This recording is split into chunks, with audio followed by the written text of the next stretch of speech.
One of the questions that interests me the most about human nature is why we're horrified of the things we are. Now, there's an interesting video in the description box addressing this titled, Why Are Things Creepy? And, feel free to take a look at that. But one of the fascinating things about this video is that it explores not the horror of, say, an attacker in an alleyway brandishing a machete coming straight for you 10 or 20 feet away. That kind of horror is at the very least a horror that you can prepare for. And that kind of horror gives you time at least to process a fight or flight response, however brief, that your brain can formulate a response to. Now, what this video explores instead is a much more subtle form of horror. It's, creepiness, if you will, and why certain things are just inexplicably unsettling, even if we can't quite pin down what makes them so. And the example used in this video was, a simple stuffed teddy bear with human-like teeth and an image of some creepily smiling, almost anthropomorphized wolf. Images where something is just a little off. We don't know what's wrong with them, but something is just not right there, is it? Now, what really bothers us, of course, about these images isn't the completely harmless, inanimate stuffed teddy bear in this image, but a better explanation, a good explanation of what creates this unsettling response to images like this is the possibility of what these images represent to us. This type of horror horrifies us because of our tendency to imagine the various morbidities that disregard anything other than our lizard brain. This teddy bear scares us because it speaks to our deepest, most subconscious fears. It's irrational, but it's potent. It's our fear of horrific possibility. It's our horrific fear of the unknown. And when analyzing this kind of thing, I always think back to an episode of Netflix's Hemlock Grove, its original series, Hemlock Grove, which is kind of cheesy, and it's about, werewolves and vampires. And yeah, of course, that kind of stuff gets cheesy. But after the success of House of Cards, I figured, why not? I'll give it a shot. And, in the end, they do actually approach it from a more scientific manner than a lot of other shows dealing with like vampires and werewolves do, and it really wasn't that bad. It was actually a halfway decent show, but that's besides the point. There's a quote there that I always think back to when dealing with things that tickle the lizard brain, especially in terms of how men and women view each other. And the quote was as follows: "It is said that what women fear most is violence from men, and what men fear most is being laughed at by women." End quote.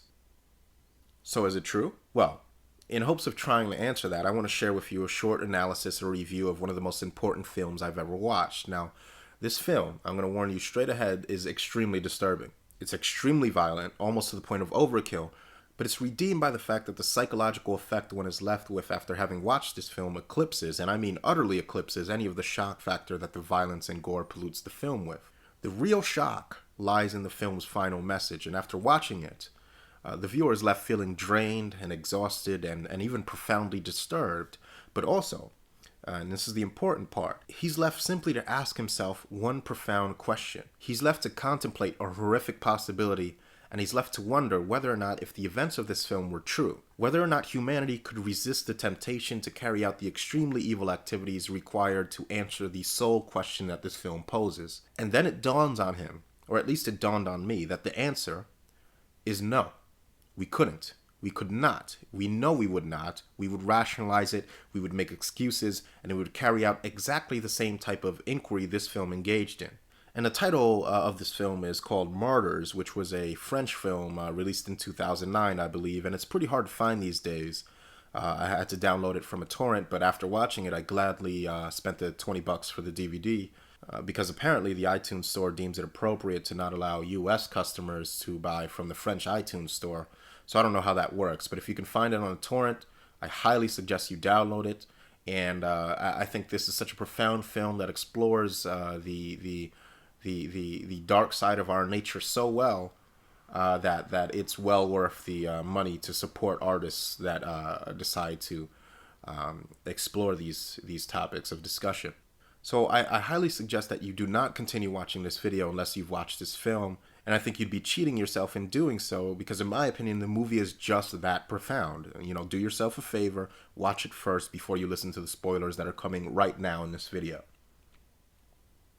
The film follows two women, one of which was imprisoned and tortured by a man and his wife as a girl. And the movie starts out with a gruesome massacre after the girl who was tortured by these people, who plays the character of Lucy in the film, discovers the current address of the couple who tortured her as a little girl, and murders with a shotgun not only the couple that tortured her, but their entire family, including the teenage son and daughter. She then calls up her friend and calls her over, who helps her clean up the evidence by attempting to bury the bodies. When it's discovered by Lucy's friend Annie, the one that she called over, that the mother, the one who tortured Lucy as a little girl, is still alive. Annie then attempts to save the mother's life, but Lucy discovers Annie's attempt in progress, and this enrages her to the point that, she apparently has a psychotic break, if she wasn't psychotic already, and kills herself, leaving Annie, who seemed to have some sort of romantic attraction to Lucy, considering that they grew up in that group home together after Lucy was rescued from her torture. She leaves her to fend for herself to cover up the crime scene. Annie then discovers a hidden basement in the home of the family Lucy just massacred, which turned out to be the very torture chamber where Lucy was held years earlier as a little girl. And then a group of armed men and women break into the house and abduct Annie at gunpoint. They clean up the murder scene, they bury the bodies, and then they lock Annie in the torture chamber. And it's then explained to her that certain people, most often young women, given they're subjected to extreme trauma to the point of near death, achieve a state of transcendence where they venture over to the hereafter, and that they were an organization dedicated to verifying through scientific experimentation whether or not life does in fact exist after death. Now what follows is a brutal sequence of extended torture scenes where Annie is slowly brought to this level of transcendence, which culminates in what, in my opinion, is probably the most disturbing scene in the history of the silver screen, where Annie is skinned alive, literally flayed of her skin while completely conscious. And this is the catalyst that indeed sends her over and gives her a glimpse of the other world that lies beyond. The ending scene portrays the gathering of what is apparently a very well-funded and affluent group of scientists and doctors announcing that they definitively were able to determine via what they heavily insinuated to be scientifically falsifiable means that Annie had in fact become one of these martyrs, as they referred to them, one of these people that were able to venture over to the other side and see the afterlife. And for the first time, they were able to make it so that Annie could consciously tell the others what she had seen. Then the matriarch of this group, she comes up to Annie and she asks her, "So then, have you seen the other world?"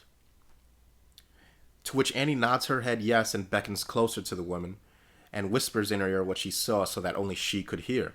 And the woman is visibly disturbed by this, and the movie then ends with her going up to her room and committing suicide before she tells the others what Annie had seen, taking her secrets of what lies beyond death with her. Now, this is a fictional movie, of course. This video makes no claim as to the existence or non-existence of some sort of life or consciousness after physical death. But the question I pose to you is, could we, as a species, if we determined, hypothetically speaking, that it was possible, using only our powers of deduction, to determine whether or not there existed some form of conscious existence after death? And the cost of doing so, the cost of gaining this knowledge, was the brutal torture and murder of our fellow human beings, based simply on a natural or genetic predisposition to this, quote, martyrdom that they portrayed in the movie. Could we resist the urge to do it? Could we resist the urge to know the answer to one of the most profound, fundamentally important questions that human beings have ever asked? Perhaps the most important question that human beings have ever asked. That is, what happens to us after we die? Now, most of you are thinking the same thing I thought when I asked myself this question. We'd love to say that we wouldn't do it, that we wouldn't torture and murder to know the answer, but we all know that we, not you or me, I'm not accusing any individual person of being capable of this, but we, as in our species, we would do it. We would torture and murder our own, without a shadow of a doubt, I believe, to answer such a profound question. And that, my friends, is truly horrific. It's horrific, isn't it? Remember that which terrifies us most isn't a direct threat, but horrific possibility. It's horrific possibility that terrifies us. Now, there's an interesting article in the description box that talks about the ethics of whether or not scientists should be allowed to use data compiled by the Nazis who conducted horrible experiments on the Jews to see how long the human body could withstand ice-cold water before hypothermia set in. Now, We generally only have the accounts of accidental hypothermia victims and tests on animals to determine exactly when and how the body begins the process of hypothermia. But what the Nazis did was to take it a step further and, monitor their captives in a medical setting during the course of what can only be called highly, highly unethical criminal acts of premeditated medical experimentation leading up to murder by subjecting their prisoners to this. And the Nazis, there's a long history of this. They were damn near obsessed with this kind of stuff. They did all sorts of tests on the Jews and the various other peoples they deemed subhuman. We're talking about high altitude testing, dehydration testing, and a complete list of the type of tests they conducted is included below, just in case you're interested. Along with the question posed of how ethical is it to use medical data that can potentially save lives if that data is gathered during something as evil as the medical experiments conducted by the Nazis, which again, to be clear, were nothing short of criminal acts of premeditated murder and crimes against humanity. And, me bringing this up isn't the first time that this question has surfaced, and there was actually a 1988 article that I found.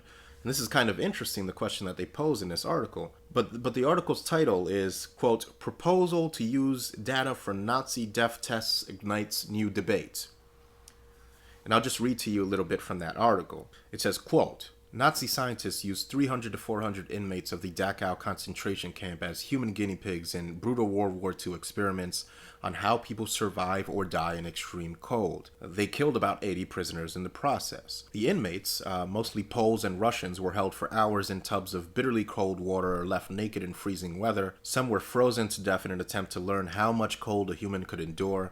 Others were brought near death, then subjected to hot baths and other warming techniques. These experiments have been universally condemned as immoral, but were they good science? Should medical knowledge drawn from them be used, and could using such knowledge encourage similar atrocities in the future? Those questions are being posed by Professor Robert Pozos, a physiologist at the University of Minnesota at Duluth and a nationally known hypothermia expert, who has ignited a debate over the scientific value of the experiments and ethics of using knowledge gained from them. He says, quote, "If there is some information we could glean from the experiments and help people live, should we use that information?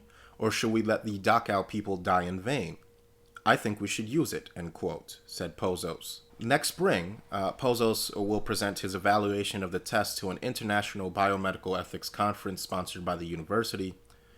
Pozos said the conference will mark the first time that the experiments will receive intense scientific, historical, and philosophical examination. Concentration camp survivors, Jewish leaders, and medical professionals are divided over the issue of what to do about the experiments.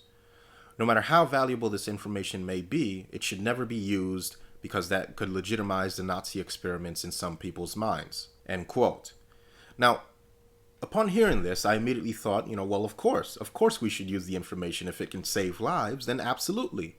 What the Nazis did was horrific, but now that they've done it, we might as well take advantage of what they discovered by using it to prolong the lives of what would otherwise be hypothermia fatalities, even hypothermia fatalities that were Jewish or Russian or Polish, right? We can in fact save the descendants of some of the people that the Nazis tortured using this information.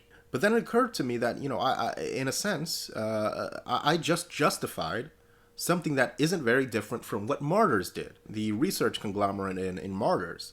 They justified the death of individual humans to determine whether or not life could be prolonged by answering the question of whether or not life exists after death. Now, of course, I don't advocate for any of these things, right? This is all just one big giant thought experiment, of course. But the questions that we have to start asking ourselves going into the future isn't what's right or what's wrong, but simply what is most likely to happen. What is? Good or bad, it doesn't matter. What is? What's going to happen? So I'm eventually going to get to a point here, but bear with me while I reference an interesting study, which again is in the description box below. This is all documented if you're interested in checking it out for yourself. But the following study measured the brain activity of moviegoers, and it determined that the way we process images while watching a movie is remarkably similar and shows surprisingly little variance between individuals. Now this study was limited to the interpretation of visual stimulus, not what I'm talking about here, not human nature. But it proves to us that our brains, at least in this regard, aren't special snowflakes brimming with individuality and a speciality. But in fact, they are biological data processors that tend towards synchronistic interpretation of stimulus. Now, let's ask ourselves the question of what would happen if we could do this same experiment, this same interpretation of brainwaves of mass populations, so that we could get an answer, and a definitive answer perhaps, of whether or not the psychology of the masses follows these same rigid thought patterns. And I think, in my opinion, that it most certainly does. And if it does, if we could achieve this level of sample size, if we could measure the brain activity of every American following, say, the 9/11 attacks on New York, what you would see, I believe, is, all of these people who think it's the most evil thing one can do to make presumptions and generalizations about groups of human beings, you would see them displaying these same rigid thought patterns, making these same generalizations that they chastise and scold others for. This would be lizard brain fight or flight responses. We would see very little variance between the brainwaves of hundreds of millions of Americans when initially reacting to the shock of a stimulus on the scale of a 9/11 attack. Because I believe that the truth is that we don't have the control we think we have. There are times when the lizard brain will take over no matter what we do, and we would rather pretend that this isn't the case because we're horrified at the possibility of not having full control over ourselves. But the fact is, I think, that we don't. There's a reason that the term mass psychology exists, because very clearly, we've observed in our species two types of thought patterns. The thought patterns of the individual mind, and the thought patterns of the mass mind, the hive mind. And if you've ever been in a riot, or if you were here in New York, or essentially anywhere in America, or even the Western world immediately after 9/11, you'll understand the futility and even the dysfunctionality of the Don't Generalize Brigade, and how they try to influence the force of mass human psychology by proudly displaying their exceptionality to it, not realizing that they are participating in a form of mass human psychology themselves. The Don't Judge, the Don't Generalize Brigade, that's a form of mass human psychology in and of itself, and it's a natural reaction that human beings have. They're operating, these little people, are operating off of autopilot. It's an attempt to sway a tsunami by shooting a water hose at it in its opposite direction. It's fruitless.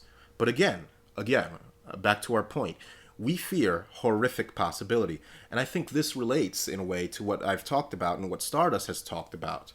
This is what fuels our dependency on women. What is the horrific possibility that we fear as men? There are, of course, internal drives to protect and provide and reproduce with women that are biological, but how does this manifest consciously? All that takes place in the lizard brain. How does this manifest consciously? Men and women, being so different from each other in many respects, need to ask themselves, if they wish to further their understanding of our species as a whole, what are the innate fears of the human male and of the human female? And I'll attempt to address those of the male here in this video, or at least some of them. I believe that we have a fear, a deep-seated fear as men, that women do not love us in a way that we love them, that they do not care about us, and they do not see us as full human beings in the way that men define humanity. And I believe that this is why men are so intent on erecting a facade around those fears, a facade that is currently being wielded against men with devastating efficiency. And this is why I believe wholeheartedly not a single prevailing gynocentric cultural norm will shift until men understand that this is about how men and women view each other, until men start, and here's the evil word, generalizing women, until men start expecting this behavior from women, until men start treating women as though, unfortunately, they have to expect a certain level of predation from them, whether that predation is conscious or not. Things will not change until men start looking out for themselves and for themselves first and foremost, even if women are negatively impacted by doing so. Nothing's going to change until men realize that they are alone. Nothing will change. Your laws are impotent to stop this, and the men's movement is impotent to stop this until that occurs. Again, I mentioned that human beings are horrified more than anything else by horrific possibility. It's the what-ifs that bother us most, and the great horrific possibility that terrifies men is that women don't love us and almost never affirm and recognize our humanity, and that terrifies men down to their very core, and we will gladly endure any kind of objectification and humiliation to cover that up. There's a link in the description box about a place called Dementia Village. And this is a place where people with degenerative mental illnesses, schizophrenia, Alzheimer's, and the like This is a place where they're allowed to live life in a self-contained neighborhood, with supermarkets and chances for employment and all of the opportunities that a life in the real world would provide to them. The only problem is that there's a very real question of whether or not this is in fact an ethical way to treat these people, because the catch is that these patients have no idea that the world they live in, this dementia village, is completely fictional and isolated from the real world and therefore isolated from reality itself. The patients are under the illusion that they're living their lives in the general population, but are in fact isolated and in ignorance of the true nature of their reality. And so is it ethical to lie by omission to these people to make them believe they're leading full normal lives when in fact they're essentially unwitting participants in a social experiment designed to further our understandings of dementia? The interesting part of all this is that the patients in this dementia village on average report a greater quality of life and happiness and live longer than their counterparts that know they're being institutionalized. And upon hearing about this dementia village, my first instinct was, to pity these people. But then I started realizing that men at large are these people. Better yet, men at large are in a worse situation than these patients. And I reached that conclusion when I realized that given the artificial nature of Dementia Village, these patients probably still retain their own self-interest, and you'd probably have a hard time coaxing them to harm themselves for the benefit of others. Men live in a world where they can be readily coaxed to proudly go down on a sinking ship to their deaths for women that have never and will never care about them. We live in a world where men can and do repeatedly enter into the marriage contract knowing that it can rob them of their financial and emotional wealth, and they still choose to do it. And they still choose to sign up for bullshit wars where women don't have to. And they do this over and over and over again. And the famous quote comes to mind that the definition of insanity is doing the same thing over and over and expecting a different result. And this is when I realized just who really are the ones living in Dementia Village. It's men. It's us. We fear the horrific possibility of women viewing us more as tools than as human beings so much that we've erected our very own dementia village and taken up residence and stubbornly refused to get out, and now we don't even remember that there was a way out in the first place. We've talked about love before, and how it's not simply an unsubstantiated claim to say that the feeling of love is quite similar to the feelings of, insanity or schizophrenia. We've after all cited studies here about the serotonin levels of those in love very closely resembling the levels of those who suffer from obsessive compulsive disorders. But with all this talk about digesting the red pill we engage in the manosphere, I thought it appropriate to revisit the source of the metaphor. The Matrix, particularly when Neo meets the architect and the architect says to him, "The first Matrix I designed was quite naturally perfect. It was a work of art, flawless, sublime, a triumph equaled only by its monumental failure. The inevitability of its doom is as apparent to me now as a consequence of the imperfection inherent in every human being." End quote. And that's such a powerful little arrangement of words, isn't it? Because now, we as men, now that this facade that we've created is coming apart at the seams, that now that the dementia village that men have erected around themselves is so convincing and so perfect and so flawless and so intent on deifying women, we're left to contemplate the possibility that its success will and is being matched only by the monumental failure it has become, the abject failure it has become. And one can't help but to wonder whether or not the Wachowski brothers were taking a jab at the so often misunderstood human love bond, particularly that of the man and woman, since as we all know, the fresh-faced young male, he just cannot see. He's literally incapable of seeing the matrix of romantic love. That's why one of the symbols, I think, of the matrix that they used in the movie was this alluring, beautiful, fertile woman in a red dress. The fresh-faced young male is incapable of seeing that the matrix of romantic love, its flawlessness, its euphoric perfection, can only be matched, oppositely of course, but matched indeed by the misery of its collapse, its utter and definitive collapse. The desolation that men experience after divorces and long-term breakups, now that they don't have that all-pervasive, all-encompassing her to wrap their identity around, that matrix to wrap their identity around, the depths of depression that ensue for a great many men have no limits, to the point that many of these men cannot bear it and kill themselves, deciding instead to end their suffering instead of conquering it. And I suspect that the men that actually do end up killing themselves after divorces are men that do not understand, that don't have access to the information, that do not understand the biology behind exactly what it is they're feeling. It's quite literally a mental disease. It's a potentially euphoric disease. It's a that which destroys me also sustains me disease. but it's a disease nonetheless. It's like the fictional spice melange in Frank Herbert's Dune universe. That bestowed whoever consumed it with a myriad of geriatric benefits and life extension properties, with the one drawback, of course, that it's extremely addictive, and withdrawal from the drug was very often fatal.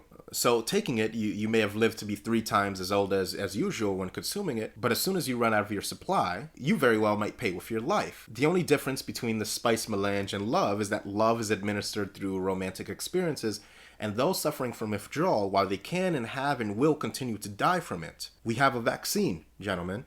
That's what the red pill is. We've developed an inoculation. We have an inoculation to stave off the powerful effects of withdrawal from whatever female you have personally decided to unwittingly or even wittingly deify. And of course, this is no easy task. There's a tsunami to be held back in doing so, or maybe the better way of phrasing it is that there's a biological coping mechanism to subvert. The human male is in a constant struggle between his rational mind and his lizard brain, as we all know, and it only takes a moment of weakness to succumb, and in some cases, as we all know, men who can't handle the heartbreak or the deprivation of their children or the financial ruin, they succumb permanently. And so this is not a joking matter, gentlemen. You know, it may sound ridiculous to some, but the gravity of our need to conquer the serpent can become readily apparent when it's you, or when it's your brother, or when it's your father, or even your son in the throes of addictive romantic withdrawal. The plain fact is, gentlemen, that not all of us are strong enough to sustain the psychological blow that is the collapse of a long-term relationship due to unrequited love. And with that said, I want to quote to you an excellent, utterly excellent comment from a member of the now defunct Hamish on the Men Going Their Own Way forums, and the user who posted this comment, and this is what compelled me to join that forum, and there's so much knowledge on this forum, and I'm glad they decided to keep it up as in a read-only format, because there's just so many red pills. It's one of the greatest repositories of red pill information ever compiled by man, in my opinion. So definitely check it out. But this quote was just so excellent and so mind-blowing and so accurate, in my opinion, that I just have to share it with you guys, even if the forum isn't posting anymore. And again, this is by the member Hamish from Men Going Their Own Way forums. He says, quote, "The whole non-platonic romantic love thing is basically based on pure blind optimism.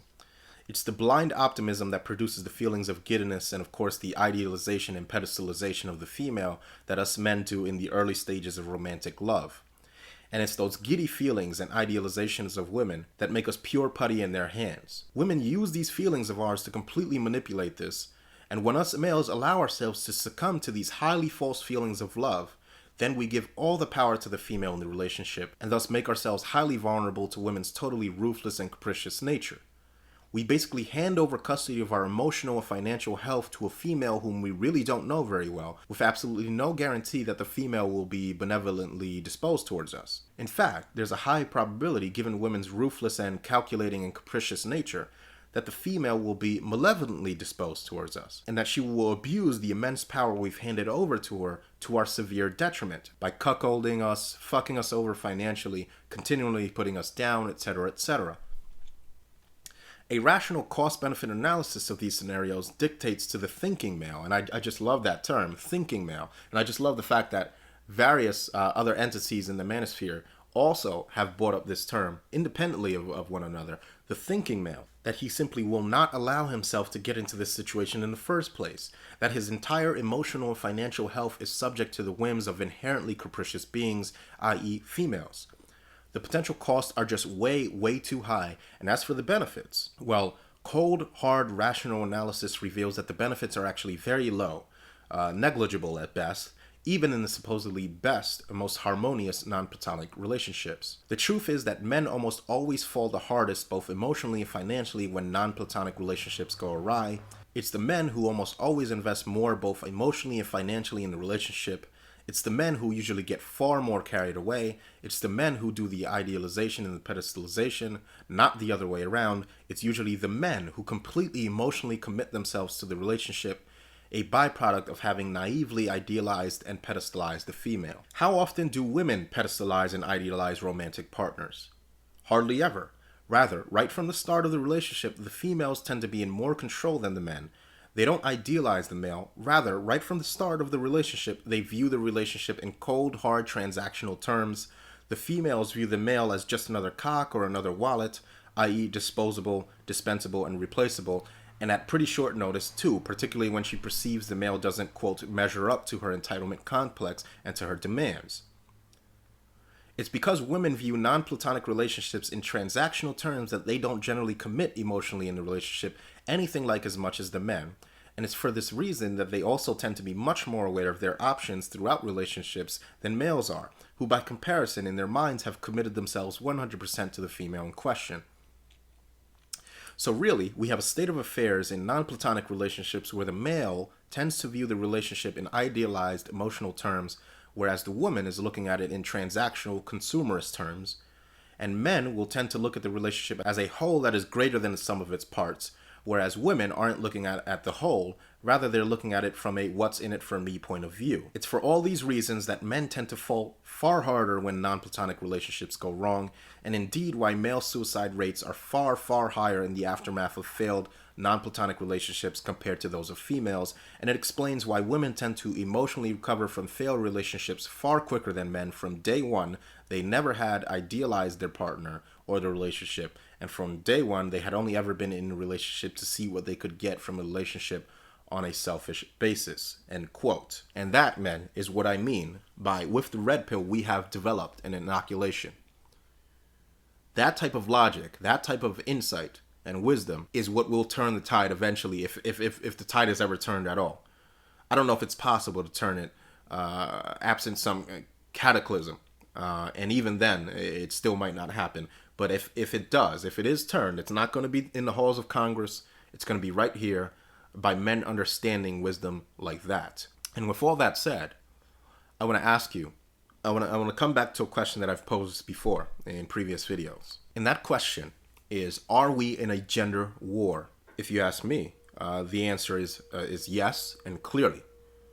Now, perhaps gender war is too strong a word for some people. Perhaps it's off-putting, and perhaps it implies that when we say that a gender war is being waged, it's off-putting in the sense that it may induce the mental image of men and women consciously pitted against each other in some apocalyptic struggle. But it's very clear that if you're willing to look at it objectively, what we're experiencing is in fact a social and economic war between men, women, and the state, where quite frankly women in the state are dominating due to coinciding interests.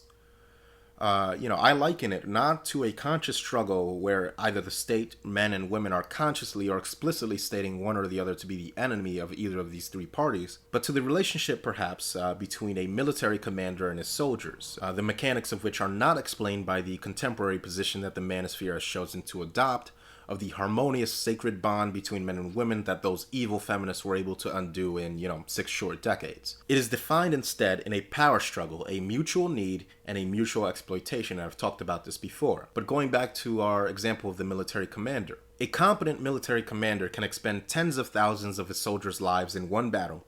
He can consciously and knowingly send some of his soldiers to certain death, if it's for the greater good of winning the war or the battle, and the soldiers that survive will still fiercely obey him. That is, if he's viewed still as a competent leader. That's why the best military commanders obsessively study throughout history and up to present day the psychological and neurological effects of the documented phenomenon known as troop morale.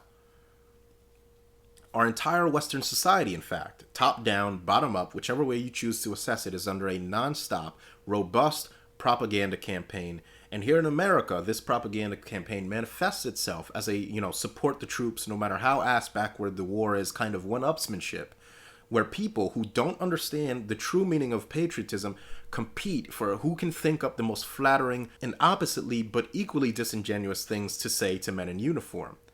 We say the fake, empty, Hallmark card-esque thank you for serving, and, I appreciate everything you do for our country, and so on and so forth. And it's all just a facade, of course. Because how many of these people are willing to welcome some, PTSD male homeless veteran into their home?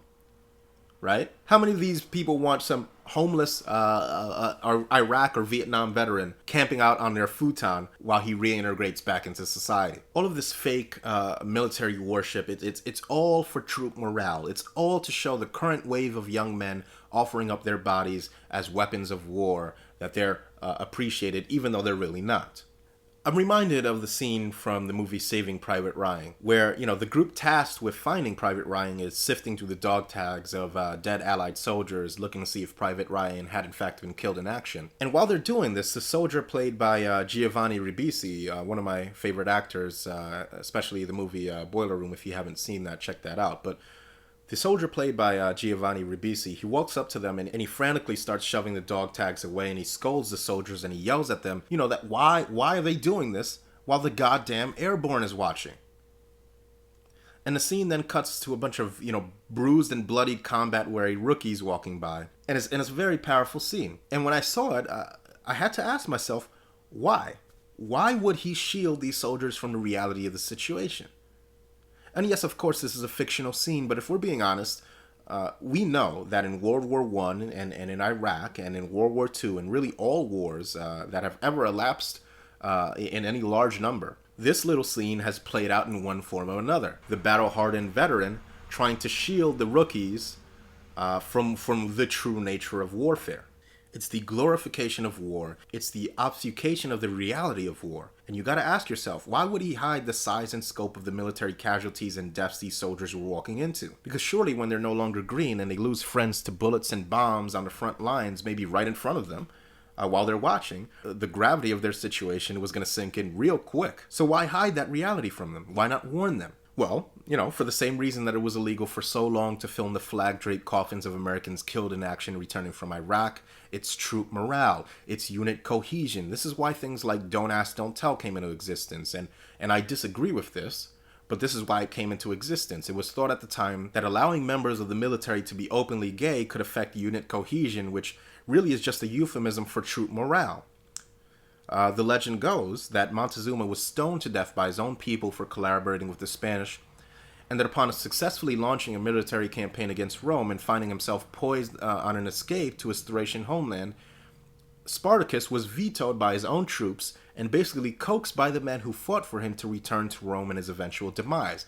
There is a symbiotic, mutually exploitative relationship between military commander and his soldiers. And the mass psychology of poor troop morale triggers desertion sometimes on a massive scale, which is why Joseph Stalin ordered his soldiers to kill deserters on sight, and American arrests for desertion during World War II exceeded 40,000. The right isolated act of breakdown in unit cohesion can lead to a catastrophic breakdown in troop morale and cause soldiers to go AWOL on a massive scale. And the whole point of me addressing this is that, again, I compare the current state of affairs between men and women to be a gender war in the sense that women are mercenary soldiers.